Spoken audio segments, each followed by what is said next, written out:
tranquilo, eu tenho um podcast chamado Marketing The Podcast, tá? E aí a gente fala um pouquinho sobre essa questão, eu puxo mais do marketing, mas estou aqui no evento também do Evolve 25, tá? Em convite também da Cloudera, que eu também entrevistei.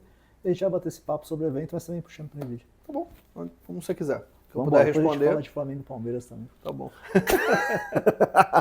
Vamos lá.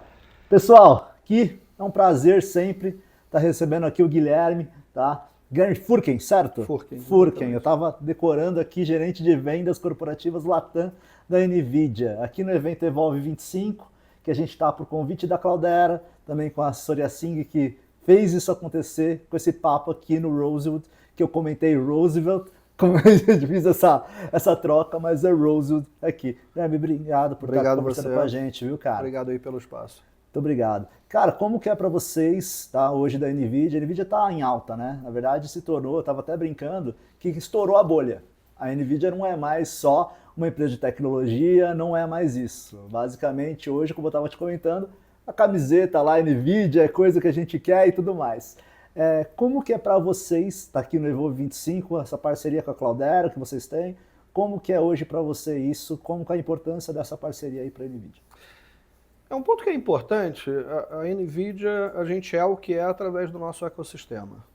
Então, é bem curioso a forma da NVIDIA atuar, que apesar da gente foi publicado agora recentemente o resultado do nosso segundo quarter fiscal, que terminou e foi anunciado semana passada, a gente tem teve uma receita no trimestre de 46 bilhões de dólares. Mas a gente não vende nada direto. A gente vende através do nosso ecossistema, a gente gera demanda para as plataformas computacionais desenvolvidas pela NVIDIA e disponibilizadas através de qualquer forma. Mas no final, um ecossistema de desenvolvimento, de empresas de tecnologia, como é a Cloudera, como é a Dell, como é a AWS, enfim, todo esse ecossistema, isso é que gera valor no que a gente desenvolve como plataforma computacional acelerada pela GPU para múltiplos fins. Então, claro que inteligência artificial e depois inteligência artificial generativa e agora com Agentic AI, isso tem aumentado muito a demanda por todo esse consumo de infraestrutura computacional, mas isso vem através de um desenvolvimento de base da NVIDIA. E que apesar de ter um reconhecimento da GPU, né, da placa que começou como uma placa de jogo, de vídeo, evoluiu para ser uma placa, um hardware para aceleração computacional, não é só o que a NVIDIA desenvolve. Então, por trás disso, da infraestrutura, tem muitos outros unidades de processamento, então tem CPU, a gente também tem placas de rede, a gente tem switches, tanto para Ethernet, Spectrum X, como a parte de InfiniBand.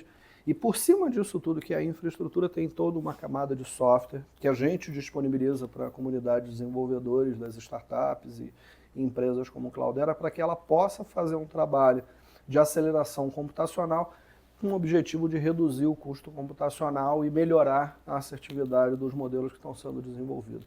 Então, é um ecossistema complexo e, para a gente, a parceria com a Cloudera ela é super importante, super estratégica, porque faz parte desse universo aí de dados, que no final é o insumo que a gente tem que entrar, assim como a energia, mas que a gente tem que entrar nessa fábrica de inteligência artificial para gerar insights e tokens e inteligência no final, né? E é só o começo, né, Guilherme? Pelo que eu vejo. A gente está falando aí do topo e a gente não está nem chegando ali ao que ninguém vê do iceberg, né? Vamos colocar dessa maneira. E eu vejo vocês hoje muito com Brand Lover e isso aumentou, obviamente, interesse também sobre tudo isso. Como isso para vocês, a marca ter essa expansão, né, hoje internacional, para você que lida com a parte de telecomunicações e varejo, para você explicar isso, para você trazer essas soluções para o Brasil, qual que é a evolução, qual que é a maturidade digital desses negócios hoje, quando você vai trocar com essas empresas essa evolução e de fato aí case, se você quiser falar de algum, fica à vontade. É assim, toda essa evolução tecnológica da inteligência artificial e tudo que tem sido lançado, né, e a gente está falando principalmente inteligência artificial generativa, a gente está falando de um tempo muito curto, 2 anos e meio, né? Desde novembro de 22, que teve a OpenAI, com o ChatGPT 3.5 até agora, teve muita evolução. Como você falou, isso é só o início de uma transformação, porque ainda tem muita coisa para ser desenvolvida. A nossa atividade junto com esses mercados, independente de ser varejo ou telecomunicações, finanças, healthcare e agrobusiness, ele passa por a gente identificar a maturidade digital desses mercados. E quando a gente olha para o mercado de varejo, por exemplo, ele já é muito digitalizado. Então ele já vem de um histórico muito de longa data dele ter dados transacionais do que ele tem realizado e etc. Isso facilita nessa jornada de adoção tecnológica desses agents AI, dessa coisa toda, né? Mas passa por uma parte importante que é você identificar qual a dor premente do cliente. Às vezes o cliente ele vem com uma demanda, preciso fazer algo. Eu tenho que fazer algo, tenho que fazer uso disso, porque a gente não está usando inteligência artificial. A gente fala, ok, legal, que você queira utilizar, para onde você quer utilizar? Então isso passa por um processo de refinamento, de aonde que existe uma dor realmente que vale a pena colocar esforço. Porque às vezes a gente vê algumas iniciativas onde a dor ela não é tão grande, mas a solução custa caro. E aí isso cai e desmorona, porque você precisa ter um problema que seja maior do que a solução. Porque se o teu problema é 10, a solução é 100, não tem um caso de uso. Mas mesmo assim, os clientes às vezes iniciam uma prova sem fazer essa análise. Então, analisar qual o problema que está querendo ser endereçado, ele é importante, porque isso cria credibilidade. Porque se eu tenho um case, ou um caso de uso, uma aplicação, uma determinada área, que eu começo a fazer um investimento, mas depois chego à conclusão de que é muito caro para o tamanho do problema, isso não tem credibilidade. E aí gera uma certa insegurança dentro das empresas de que, puxa, a gente tentou utilizar, mas não é bem assim. Mas isso, provavelmente, o que a gente tem identificado é que ele, primeiro, identificou um problema que não seja tão grande, tão relevante para o negócio dele. E segundo, que ele pode ter tido iniciativas de utilizar ferramentas que para aquela determinada aplicação não foi desenhado, não foi construída da maneira adequada, e aí eu tenho um custo muito alto. Então essa jornada de identificar o problema, de como resolver isso, de qual ecossistema também que eu vou colocar para ajudá-lo a resolver isso, a criar uma solução, essa é a atividade que a gente vem executando. A NVIDIA tem uma característica diferente no mercado, que apesar do tamanho da gente, se a gente olhar a market capitalization, a gente hoje está como a empresa mais valorizada do mundo. Trilhões, né? 4,3, eu acho, 4,4 trilhões de dólares, mas o número de funcionários da empresa, para o tamanho dela, para o tamanho da receita, para o tamanho da valorização, a gente é uma empresa relativamente pequena. Tem 36 mil funcionários, se eu não me engano, o número atual, acho que é isso. Depois, se você tiver interesse, a gente pode passar um número mais apurado. Isso faz com que a gente atue como uma startup. Então, a agilidade que a empresa tem de responder à demanda de mercado, a identificar novas estratégias, a se adequar a uma demanda que ainda não foi resolvida pela indústria, um problema complexo, essa é a nossa vocação. A vocação da NVIDIA é a gente identificar problemas complexos que ninguém mais pode resolver. Aí a gente adora. A gente olha e bota esforços para ajudar um ecossistema de desenvolvedores, de cientistas a endereçar aquilo e a buscar a solução. Com isso a gente cria mercado. E aí vocês pegam gaps dessa parte do mercado de tecnologia, vocês colocam uma questão de pioneirismo, de solução. Para mim foi uma aula, tá? Eu acho que a nossa audiência aqui, ouvir isso, e eu sou um profissional de vendas desde a minha essência, né? E aí acabei indo por essa parte de gestão técnica. E eu defendo muito uma coisa hoje, né, Guilherme? Que é a questão do qualquer empresa precisa ter um marketing bem feito, principalmente a tecnologia. Acompanha a tecnologia, marketing acompanha a tecnologia e vendas acompanhando isso. Você deu uma aula de operacional, controle operacional, custos e, consequentemente, uma venda que seja cabível e escalável. Exato. No final das contas, né? Exato. E ver quem pode me ajudar a escalar.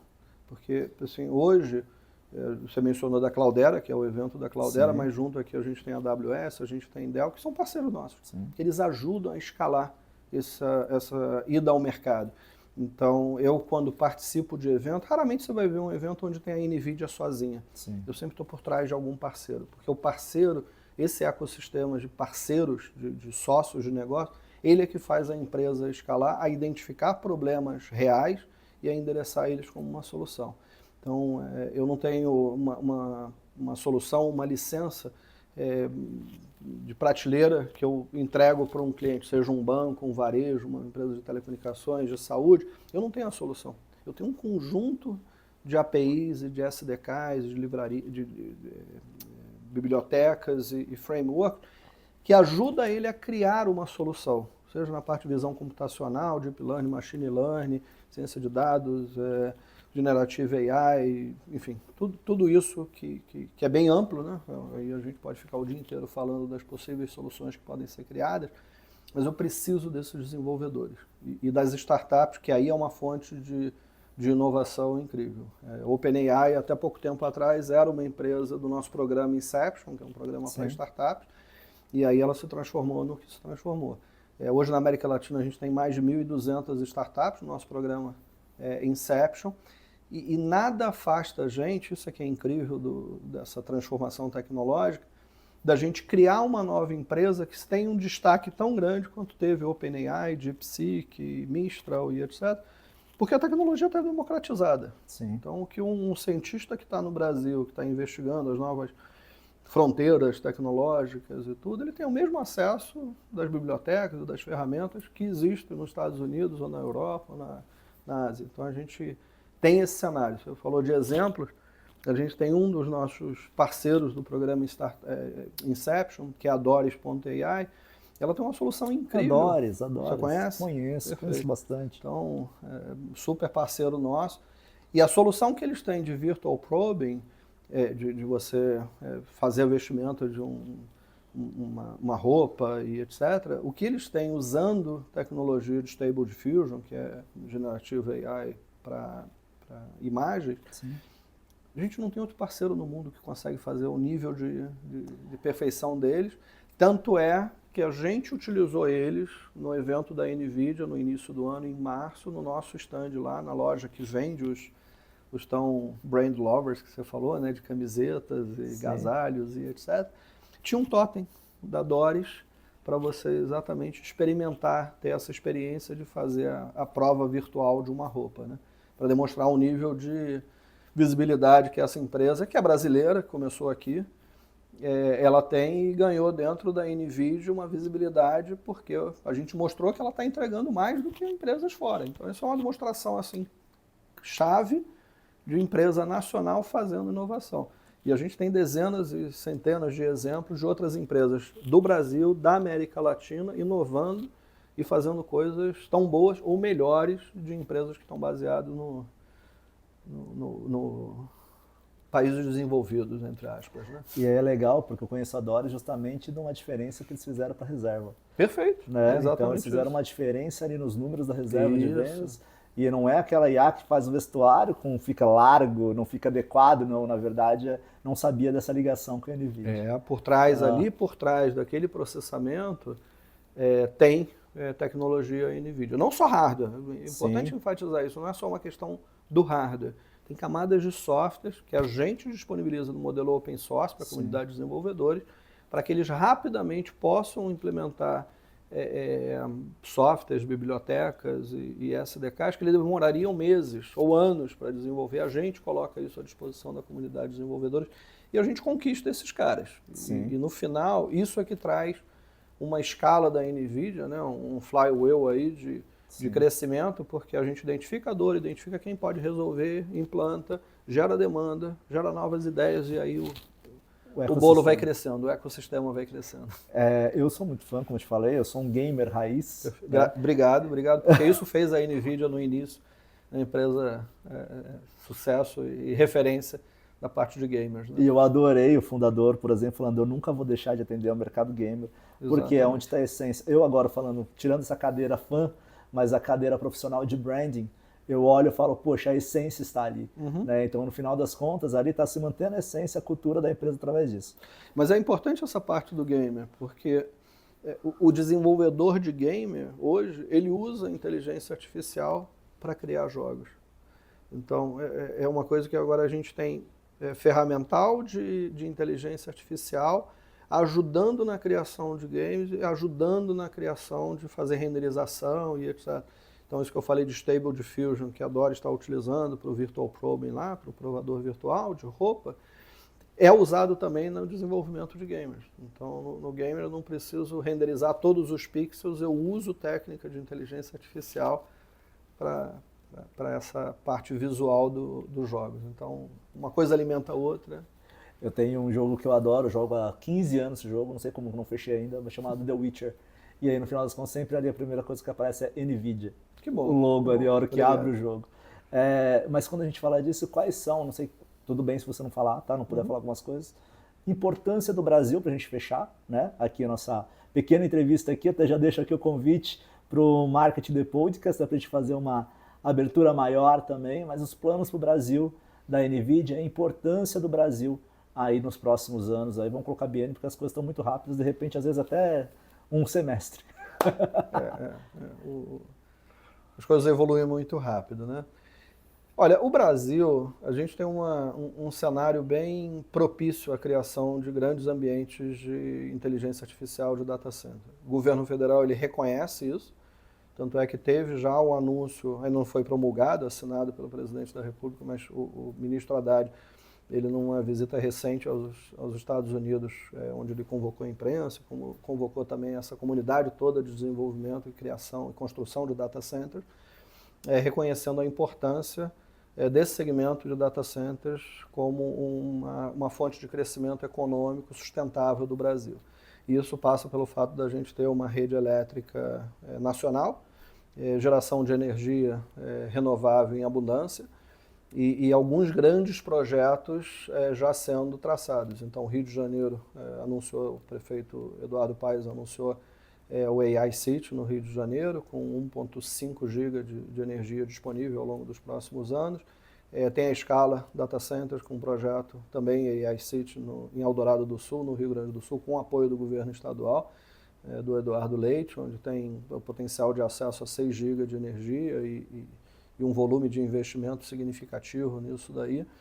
E o governo federal demonstrou a intenção de apoiar isso daí através de um decreto, que é chamado do REDATA, onde tem uma redução de carga tributária, e isso faz com que o Brasil, uma vez aprovado, obviamente, né, mas sai o Brasil tirar ela da posição de um dos países mais caros de fazer importação de equipamentos, e tecnologia, e infraestrutura para a construção de data center, para o país com menor custo. A ideia é zerar esse custo de importação. Uma vez feito isso, a gente cria um mar de oportunidades no Brasil, junto com a aprovação de marco legal também, porque você tem que ter alguma coisa regulatória também nisso tudo. Mas a gente juntando esse contexto e mais o PBIA, que é o Plano Brasileiro de Inteligência Artificial para Todos, que talvez você tenha visto comunicado ano passado, teve um reanúncio, uma comunicação adicional esse ano também, onde esse plano são 4,4 bi de dólares estimados, são 23 bi, se eu não me engano, em reais, que dá 4,4 mais ou menos de dólar, de incentivos e de investimentos de toda a cadeia produtiva, né? Não só do governo, não só investimento do governo, que tem uma parte importante, mas também de desencadear isso para projetos em toda a indústria. Isso mostra que o Brasil tem um potencial gigantesco de executar uma estratégia voltada para a inteligência artificial, de criar essa base fundacional, que no final passa pela infraestrutura, mas também iniciativas em educação, em startups, em programas do próprio governo, querendo ser mais digital. Então tem todo aí também um plano dentro do governo federal, do GovBR, de cada vez estar mais digitalizado, e por trás disso, talvez muita gente não saiba, mas por trás disso também tem o uso de tecnologia de aceleração computacional, porque algumas coisas que, se você fizer da maneira tradicional, sem aceleração computacional, o custo fica proibitivo, né? Então, por isso que a gente sempre posiciona a gente como plataforma computacional acelerada por GPU, que isso faz o custo de computação ele ter uma redução grande, né? É maluco isso porque o grande público não sabe quanto que o Brasil é digitalizado. Né? E o quanto há incentivo hoje para que a gente tenha aí outras situações, né? De evolução. E aí a gente pode desenvolver para muitos pontos aqui, né, Guilherme? Mas isso é fácil de mostrar, que está no nosso dia a dia. Quando você recebe uma multa em casa, foi gerada por uma digitalização. Quando eu recebo no e-mail e recebo na caixa de correio. Exato. Então você faz isso. Quando você faz a transação no cartão de crédito, e que é tão fácil, né, de você fazer a transação no cartão de crédito. Por trás existe um monte de tecnologia para que isso seja aprovado com análise de se é uma fraude, se não é, se é uma transação correta. Tanto é que às vezes você tem, mesmo colocando a senha correta, ela não é aprovada, porque atrás tem um monte de sistemas que fazem validações se aquilo dali é possível fraude ou não. Então, ela está no nosso dia a dia. Ela tem... E o Drex quase aprovado agora, tem uma série de situações que a gente pode colocar nisso. Então, o Brasil ele não está atrás. É claro que a gente tem algum tempo, em algumas situações, atrás do resto do mundo, de países como Estados Unidos, Europa e etc. Mas isso depende muito da vertical também, depende do segmento. O sistema financeiro do Brasil ele é à frente de países como Estados Unidos e Europa, todo o histórico que a gente teve de situação inflacionária e etc. Porque o que a gente tem de Pix, por exemplo, é fantástico. Então, você tem uma transação de transferência online, é coisa que não é disponível em alguns dos mercados mais avançados do mundo, né? E áreas de consumo também, enfim, depende muito do segmento, mas a gente não diria que a gente está anos-luz atrás do coisa. E mais uma vez, essa transformação digital voltada para a inteligência artificial e a adoção de inteligência artificial generativa, AI, etc., ela democratiza, ela está disponível ao mesmo tempo em todos os lugares. Então não há razão para a gente não adotar antes de outros países e não desenvolver novos modelos também à frente de outros mercados. Acho que é show de bola, uma aula. Aqui, última pergunta agora, eu sei que falei que era a última, mas a última é fugindo da questão de trabalho. Palmeiras ou Flamengo, campeão? Flamengo. Então vamos lá. Obrigado, Guilherme, mesmo. Obrigado você. Tá? Muito prazer aqui, foi um prazer enorme no Marketing Depois que a gente poder falar sobre isso, trazer a NVIDIA. Eu sou fã declarado do trabalho de vocês. Obrigado. E espero aí que vocês aproveitem o evento. E o Guilherme está super convidado aqui para o Marketing Depois, que precisa desenvolver essa conversa por mais de hora. Mas é isso aí para o momento, aproveite o evento. Obrigado.